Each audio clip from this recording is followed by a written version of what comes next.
Hello everyone, I am super duper excited कि मैं ये वीडियो बना रहा हूँ क्योंकि मैं अपने पीआर वीज़ा ग्रांट का वेट कर रहा था जो फाइनली आ गया है।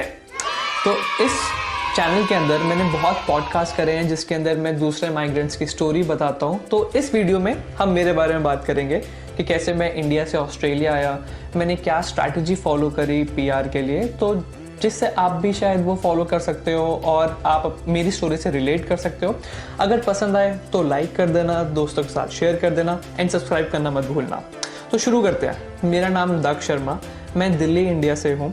तो मैंने अपने graduation university of Delhi BCom honours करी है, साथ साथ मैं सीए की तैयारी भी कर रहा था। तो सीए की तैयारी के टाइम मैंने अपना सीपीटी इंटरमीडिएट क्लियर कर लिए थे एंड साथ साथ एक सीए फर्म में और ईवाई में काम भी कर रहा था। लेकिन बीच में काम करते करते आई रियलाइज यार कि मज़ा नहीं आ रहा, कि लाइफ से मैं कुछ और चाहता हूँ। तो इसलिए I thought of moving abroad. At the same time वो होता है ना, सोसाइटी के अंदर भी कभी कोई बाहर जा रहा है, कभी कोई बाहर जा रहा है। And at the same time मेरे पेरेंट्स ने भी मुझे बहुत मोटिवेट करा कि यार यू शुड गो अब्रॉड, क्योंकि आई गेस उनका भी कहीं ना कहीं वो ड्रीम था of moving abroad. But you know, हमारे माँ बाप के टाइम पे इतनी फैसिलिटीज़ नहीं थी, इतनी अपॉर्चुनिटीज़ नहीं थी बाहर जाने की जो आज के टाइम के अंदर है। सो आई फील समवेयर डाउन कि वो मेरे थ्रू ही अपने ड्रीम्स पूरे कर रहे हैं। So again big thanks to my parents and family कि उनकी वजह से मैं यहाँ पर हूँ। उस टाइम मेरे फैमिली मेम्बर्स ने भी सजेस्ट करा था कि कनाडा चले जाओ, क्योंकि यहाँ पे फैमिली फ्रेंड्स होते हैं आज के डेट के अंदर, जैसे किसी ना किसी का कनाडा या ऑस्ट्रेलिया में होता है। बट मुझे उस टाइम पे कनाडा नहीं जाना था, क्योंकि वहाँ पे तब यही सुनने में आता था कि यार बहुत ज़्यादा स्नोई है एंड मतलब बहुत सारे इंडियंस वहाँ पे गए हैं। सो आई फील लाइक कि नहीं, मुझे ऑस्ट्रेलिया जाना है, क्योंकि ऑस्ट्रेलिया का अच्छा मॉडरेट क्लाइमेट है एंड प्लस स्पोर्ट्स के मामले में भी ऑस्ट्रेलिया इज़ अमेजिंग। तो आई फील लाइक कि नहीं, ऑस्ट्रेलिया जाते हैं। सो जब ऑस्ट्रेलिया डिसाइड हुआ तो मैंने अगेन साथ साथ बहुत सारे एजेंट्स के भी चक्कर काटे। मुझे याद भी नहीं कि मैंने कितने एजेंट्स को अप्रोच करा होगा, क्योंकि आई फील लाइक सबका पर्सपेक्टिव ले लेता हूँ, then I will make up my mind. तो सब एजेंट्स के पास सुना, उन्होंने कोई आयरलैंड सजेस्ट करा, कोई Canada, Australia, but again finally it was Australia. तो फिर वहाँ पे उन्होंने कोर्सेज सजेस्ट करे। आई फील लाइक, तो अगेन मैंने उस टाइम पे भी आई गेस 4 से 5 एप्लीकेशन डाली थी। तो करा के वहाँ पे मेरे मोनाश यूनिवर्सिटी में एडमिशन हो गया था। मोनाश यूनिवर्सिटी में मास्टर्स ऑफ प्रोफेशनल अकाउंटिंग, क्योंकि वही मेरी अकाउंटिंग की ही फील्ड थी, तो मास्टर ऑफ प्रोफेशनल अकाउंटिंग। तो I was trying to approach different people in Australia की थ्रू लिंक्डइन, इंस्टाग्राम, कि यार मुझे पता चल जाए ऑस्ट्रेलिया के बारे में या मोनाश यूनिवर्सिटी के बारे में कि वहाँ पे अकाउंटिंग का क्या स्कोप है, जॉब कैसे मिलती है, पीआर कैसे मिलती है। तो मैंने कुछ लोगों को अप्रोच करा, कुछ लोगों ने रिप्लाई भी करा, कुछ लोगों से बात हुई एंड दे सेड कि नहीं यार, इट्स गुड कि अकाउंटिंग के अंदर पीआर मिल जाती है, जॉब भी मिल जाती है, डिमांड में है।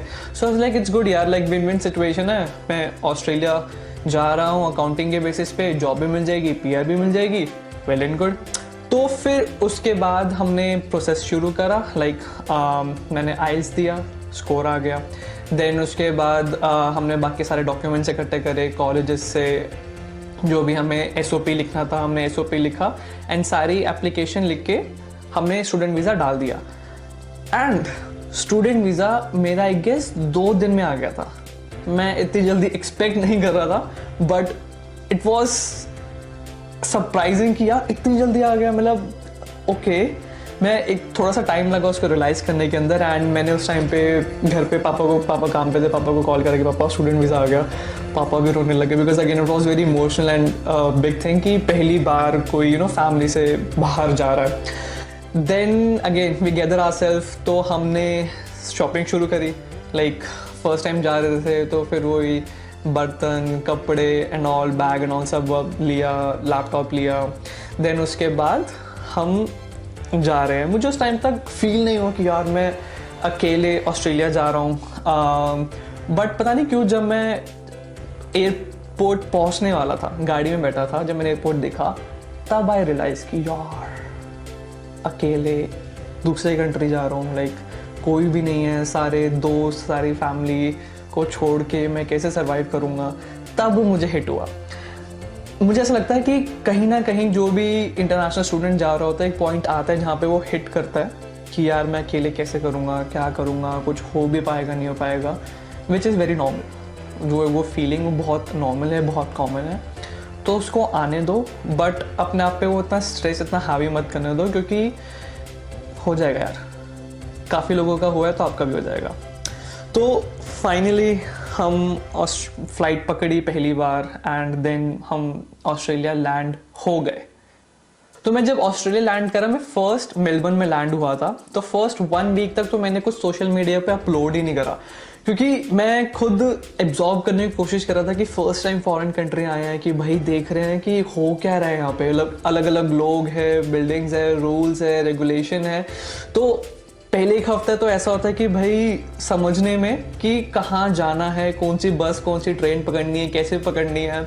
एंड देन हम कर करा के कैंपस में पहुंचे, जो कि अमेजिंग था। यूनिवर्सिटी, मोनाश यूनिवर्सिटी का कैंपस अमेजिंग, मतलब टिपिकल बॉलीवुड वाइब नहीं थी जैसे दिखाते थे मूवीज़ के अंदर, बट इट वाज गुड। कि ओरिएंटेशन वीक था तो वहाँ पे फूड स्टॉल्स लगे थे, अलग अलग सोसाइटी के स्टॉल्स लगे हुए थे, तो वहाँ पे जाके आप एनरोल कर सकते हो। वहाँ पे आपको बताएंगे कि आपका ये ओरिएंटेशन डे है, देन आपको ऐसे ऐसे कोर्सेज में आपको एनरोल करना होगा, यूनिट्स में एनरोल करना होगा, सारी चीज़ आपको बताएंगे। देन वहीं पे मैंने अपना बैंक अकाउंट खुलवाया, वहीं पे पास में एक कॉमनवेल्थ बैंक से बैंक अकाउंट खुलवाया। देन चीज़ें धीरे धीरे चीज़ें स्मूथ जा रही थी। फिर हमारी क्लासेस शुरू होती है, तो वहाँ पे एक रियलिटी चेक मिलता है, क्योंकि जाने से पहले हमें लगता है अरे यार ऑस्ट्रेलिया की क्लासेस में बैठेंगे तो लोकल लोगों से बात करने का मौका मिलेगा, कुछ होता है, बट ऐसा हुआ नहीं था। क्योंकि क्लासेस के अंदर यूजुअली इंडियंस होते हैं, पाकिस्तानी होते हैं, चाइनीज़ होते हैं, वियतनाम, श्रीलंका, ऐसे ऐसे होते हैं। तो आई गेस लोकल कोई था ही नहीं, तो वो अलग एक शॉकिंग था कि यार है ही नहीं, सारे एशियंस ही हैं। क्योंकि यहाँ के लोग यूजुअली ऑस्ट्रेलिया के अंदर मास्टर्स बहुत कम ही लोग करते हैं, वो यूजुअली बैचलर्स तक ही करते हैं, क्योंकि तभी फिर उनकी जॉब एंड ऑल में रहती है वो। तो वो जब ख़त्म हुआ, देन जब पढ़ाई चल रही थी, ये पता नहीं अच्छी बात थी या बुरी बात थी, बट मैं स्टार्टिंग से ही बहुत फोकस था कि मुझे PR चाहिए, क्योंकि आई फील कि फैमिली ने इतना इन्वेस्ट करके मुझे भेजा है, I was the first one to go outside, तो एक एग्जाम्पल सेट करना होता है काइंड ऑफ। तो मैं स्टार्टिंग से ही थोड़े टाइम बाद, I would say first semester के बाद, मैंने थोड़े एजेंट्स को अप्रोच करा, आसपास सीनियर से बात करने लगा, जो भी मेरे अकाउंटिंग के सीनियर्स थे, कि वो क्या प्लान कर रहे हैं अपने PR का और कैसे अपनी जॉब ले रहे हैं। सो आई वॉज क्वाइट एक्टिव कि यार लोगों से बात करना, एजेंट से बात करना, कलीग से बात करना कि वो क्या प्लान कर रहे हैं, वो क्या नहीं कर रहे। देन उसके बाद धीरे धीरे आई रियलाइज़ कि यार यहाँ पे तो कुछ और ही हो रहा है। लाइक मुझे जब मैं इंडिया में था तब मुझे बताया कुछ और गया था कि अकाउंटिंग में जॉब मिल जाएगी, PR मिल जाएगी, बट जब मैं यहाँ पर आ रहा हूँ, लोगों से बात कर रहा हूँ, जो सीनियर्स हैं, एजेंट्स हैं, दे आर सेइंग कि अकाउंटिंग के अंदर PR बहुत मुश्किल है, क्योंकि धीरे धीरे करके बहुत लोग आ रहा था, क्योंकि यही बोल के कि भाई बहुत डिमांड है, मिल जाएगी, तो बहुत अकाउंटेंट्स आने लग गए थे, तो जिसकी वजह से अकाउंटिंग की जॉब एंड PR बहुत मुश्किल हो गई थी। क्योंकि एट दैट टाइम मुझे याद है कि सारे लोग 189 एक स्किल्ड इंडिपेंडेंट वीज़ा होता है, मोस्टली अकाउंटेंट्स वो चेस कर रहे थे। तो स्किल्ड इंडिपेंडेंट 189 वीज़ा के अंदर आपको पॉइंट्स कैलकुलेट होते हैं आपके, डिपेंडिंग ऑन योर एज, कि आपकी कितनी एज है, आपका इंग्लिश लेवल क्या है, आपकी क्वालिफिकेशन क्या है, आपका एक्सपीरियंस, आप सिंगल हो या मैरिड हो, तो इन सब के बेसिस पे आपकी प्रोफाइल बनती है एंड आपके पॉइंट्स कैलकुलेट होते हैं। तो उस टाइम पे लाइक फॉर एग्जाम्पल, ये बहुत गंदा लूप है तो प्लीज़ इसको ध्यान से सुनना। उस टाइम पे फॉर एग्जांपल अकाउंटेंट को मिल रहे थे 90 पॉइंट्स पे PR, 189 वीज़ा 90 पॉइंट्स पे, राइट। तो ये मैं बात कर रहा हूँ कि जब मैं ग्रेजुएट कर रहा हूँ, अब मुझे पता है कि तब तक मैं ग्रेजुएट हो रहा हूँ, मुझे ग्रेजुएट होने में अभी भी 1.5 ईयर्स है, तब तक वो 90 के 95 पॉइंट्स हो जाएंगे, क्योंकि और लोग अप्लाई कर रहे हैं, 90 के 95 पॉइंट्स हो जाएंगे। अब मुझे 90 से 95 पॉइंट चेज करने हैं। अब 5 पॉइंट्स एक्स्ट्रा लाने के लिए लाइक बहुत तरीके होते हैं, कि जैसे आप प्रोफेशनल ईयर करते हो आपकी ग्रेजुएशन के बाद, जो कि 1 साल की होती है, या तो फिर नाटी करते हो, एक कोर्स होता है CCL का, जो आई गेस 4 से 5 महीने का होता है, तो आपको एक्स्ट्रा 5 पॉइंट्स मिलते हैं, या आप एक सुपीरियर इंग्लिश लेवल रिजल्ट्स लेके आओ तो आपको एक्स्ट्रा पॉइंट मिलते हैं। तो ऐसे ऐसे आप पॉइंट्स इकट्ठा करते हो। तो प्रॉब्लम विद दिस इज कि जब आप 95 चेस कर रहे हो ना, अब आप प्रोफेशनल ईयर कर रहे हो 1 साल का, जब तक आपका वो 1 साल खत्म होगा वो 95 के 100 पॉइंट्स हो जाएंगे। जब तक आप 100 पॉइंट करोगे तो फिर वो 105 हो जाएगा। तो बेसिकली आप वो पॉइंट्स ही चेस करते रह रहे हो, आपको पॉइंट्स आ नहीं रहे। ये चीज़ मैंने रियलाइज़ करी थी when I spoke to again number of agents, अपने सीनियर से, कि यार वो उसी लूप के अंदर है। एंड आई वाज लाइक कि यार ये तो नहीं हो पाएगा। मतलब मैं देख रहा हूँ कि लोग यही कर रहे हैं। इतने में आपका 2 साल का स्टडी ख़त्म होती है, उसके बाद आपको 18 मंथ्स मिलते हैं पोस्ट स्टडी के अंदर, पोस्ट स्टडी ग्रेजुएट वीज़ा जो आपका होता है। एंड वो 18 मंथ्स ऐसे ख़त्म हो जाते हैं कि आप अपना जॉब ढूंढोगे, आप साथ साथ उसका प्रोफेशनल ईयर करोगे, पीआर के लिए नाटी करोगे, इतने सारी चीज़ें करोगे कि वो 18 मंथ्स पता भी नहीं चलते। Again after talking to seniors and all, then I realise कि यार नहीं, मैं इस लूप के अंदर, मैं इस चीज़ के अंदर नहीं पढ़ सकता, क्योंकि ये बहुत रिस्की साउंड कर रहा है कि मैं उसके पॉइंट चेज ही करते रह जाऊंगा एंड पता नहीं मिलेगा नहीं मिलेगा। सो आफ्टर डूइंग रिसर्च आई रियलाइज कि यार और भी ऑप्शंस हैं, जो कि 190, 491 स्किल्ड रीजनल वीज़ा है, स्टेट नॉमिनेशन होती है ये। तो उसके अंदर क्या होता है कि हर एक स्टेट के अपने अपने क्राइटेरिया होते हैं, रूल्स एंड रेगुलेशंस होते हैं, इन विच जब अगर आप वो मीट करते हो तो स्टेट आपको स्पॉन्सर करता है, राइट। तो उस स्पॉन्सर करने के लिए आपको उस स्टेट के रूल्स एंड रेगुलेशंस मीट करने होते हैं, वो क्राइटेरिया सारा फुलफिल करना होता है। सो देन आई रियलाइज कि यार उस टाइम पे गवर्नमेंट रीजनल एरियाज को बहुत प्रमोट कर रहा था, क्योंकि सबके दिमाग में ये होता है कि यार मेलबर्न जाना है, सिडनी जाना है, मेलबर्न जाना है, सिडनी जाना है। तो जिसकी वजह से मेलबर्न सिडनी बहुत ज़्यादा ऑक्यूपाइड हो गए थे, लाइक अगेन एक सैचुरेशन पॉइंट आ रहा था। तो जिसकी वजह से दे वांट कि लोग और ज़्यादा ऑस्ट्रेलिया के अलग अलग रीजन्स के अंदर जाएं, तो जिसकी वजह से वो प्रमोट कर रहे थे। देन आई रियलाइज़ कि यार अगर आप रीजनल एरिया में आप ग्रेजुएट होते हो, लाइक फॉर एग्जांपल अगर मैं मेलबर्न से मास्टर्स करके ग्रेजुएट होता हूँ, तो मुझे पोस्ट स्टडी वर्क वीज़ा मिलता है 18 मंथ्स का। अगर यही मैं रीजनल एरिया में जाके ग्रेजुएशन कंप्लीट करता हूँ, फॉर एग्जांपल रीजनल मतलब एक्सेप्ट मेट्रोपॉलिटन सिटी, तो regional area can be Tasmania, Perth, Adelaide, तो ऐसे कुछ एरियाज हैं। अगर आप वहाँ से ग्रेजुएट करते हो तो you will get 3 years of post study work visa, plus अगर वो ख़त्म हो जाता है तो आप उसको एक्सटेंड भी करवा सकते हो 1 साल। सो विच मीन्स कि आपको टोटल 4 साल का पोस्ट स्टडी वर्क वीज़ा मिलता था। For example like on an average इतना ही कुछ मिलता था। I was like this is amazing यार, कि मतलब मैं अगर 2 साल वहाँ पे ग्रेजुएशन कंप्लीट करता हूँ, देन मुझे 4 साल मिलेंगे, then I believe that's more than enough time to apply और plan for my permanent residency. So I think तो उसके बाद आई वाज लाइक कि मुझे तो ये वाला पाथवे फॉलो करना है, क्योंकि ये वाला 190 में मुझे ज़्यादा चांसेस लग रहे हैं टू गेट पीआर, कि 190 is direct PR and 491 is provisional PR, like आपको वो मिल जाएगा, देन 3 साल बाद आपको पीआर मिल जाएगा, बट उसके बाद फिर आपको कुछ ऐसा प्रॉब्लम नहीं होगी।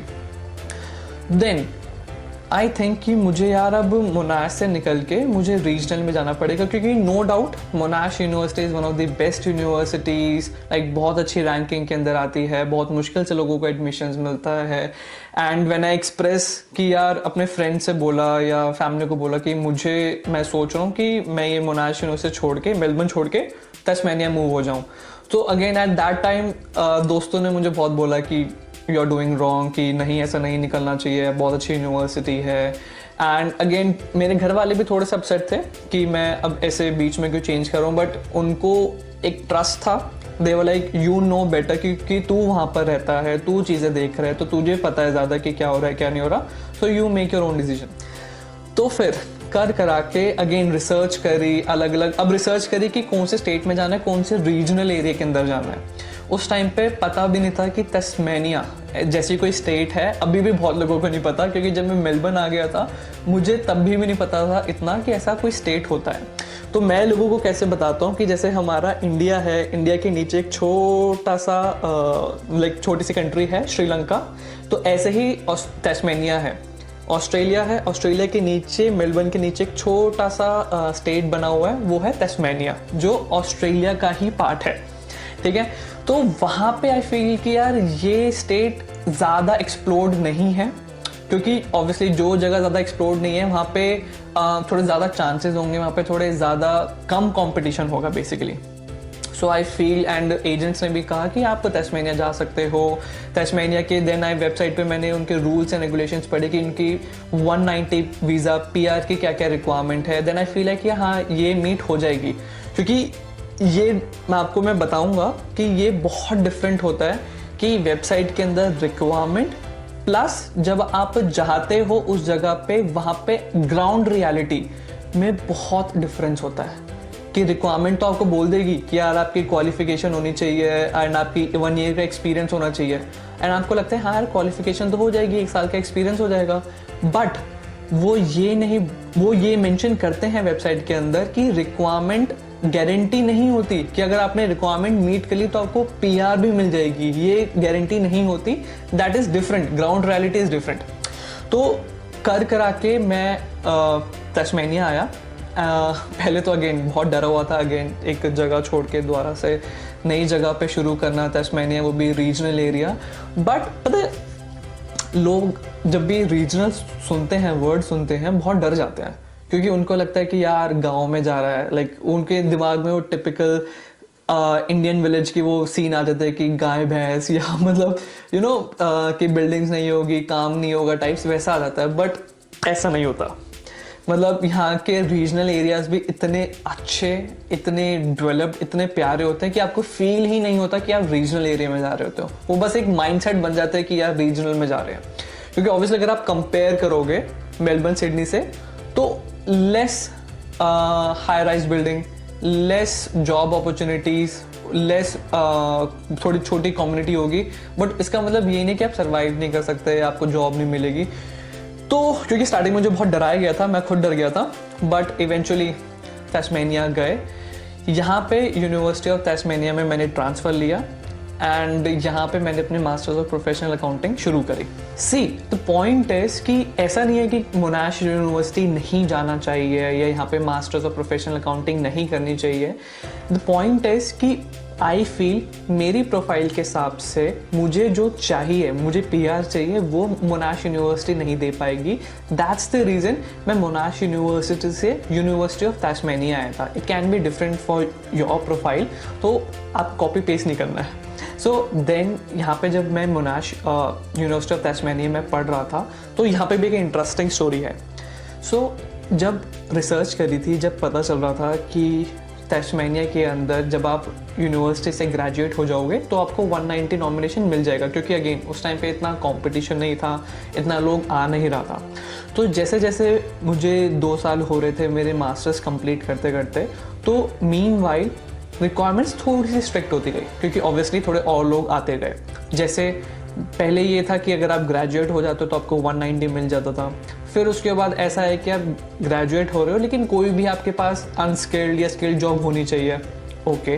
फिर थोड़ी सी और स्ट्रिक्ट होके कि आप ग्रेजुएट हो रहे हो लेकिन आपके पास स्किल्ड जॉब होनी चाहिए, ओके।